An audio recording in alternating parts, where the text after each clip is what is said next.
পাকিস্তানত 8 লাখ গছ পুলি এদিনতে ৰুইছিলে মানুহে তাতে।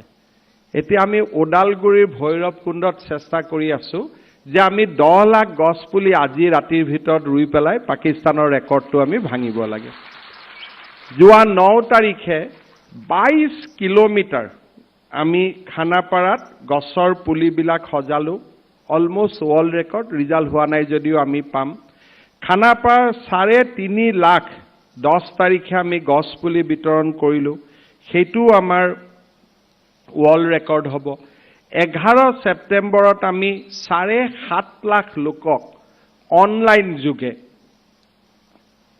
আমাৰ এনভাইৰনমেণ্টৰ ওপৰত আমি প্ৰশিক্ষণ দিলোঁ, সেইটো আমি ৱৰ্ল্ড ৰেকৰ্ড কৰিলোঁ।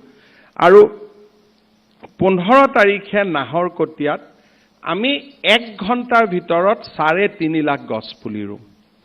তাৰ পিছত মাৰ্ঘেৰিটাত আমি 4 লাখ গছ পুলি 16 তাৰিখে এটা পেটাৰ্ণত ৰুম। যেতিয়া ওপৰৰ পৰা ভৱিষ্যতে ড্ৰোনেদি ফটো ল'ব, সেইখন এখন অসমৰ মেপ হৈ যাব। গছ পুলিবিলাক আমি মেপত সজাম, যাতে যুগ যুগলৈ যেতিয়া ওপৰৰ পৰা কোনোবাই ড্ৰোনেদি চাব, সদায় অসমৰ মেপ এখন দেখা পাব, হুইচ উইল বি এগেইন এটা খুব সুন্দৰ ডাঙৰ ভিউজ এটা আমি পাম। ইট উইল টেক 7-8 ইয়াৰ্ছ, কিন্তু ভগৱানে কৰিলে আমাৰ জীৱন কালতে আমি দেখা পাম যে এখন অসমৰ মেপ গছৰ পুলিৰে বনোৱা। তাৰপিছত 17 তাৰিখে আমি শিৱসাগৰ জিলাৰ গেলেকীত আৰু এটা ৱৰ্ল্ড ৰেকৰ্ড কৰিম, য'ত 50,000 ল'ৰা ছোৱালীয়ে একেলগে গছ পুলি ৰুব। In one place 50,000 people will plant trees.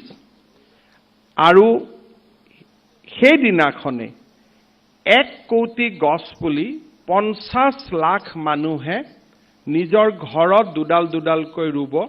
আৰু প্ৰত্যেকটো ফটো তুলি তেওঁলোকে পৰ্টেলত আপলোড কৰিব। আৰু পৰ্টেলত যদি 1 কোটিৰ সংখ্যাটো আমি পাওঁ, then that will be the biggest online photo album of the tree plantation.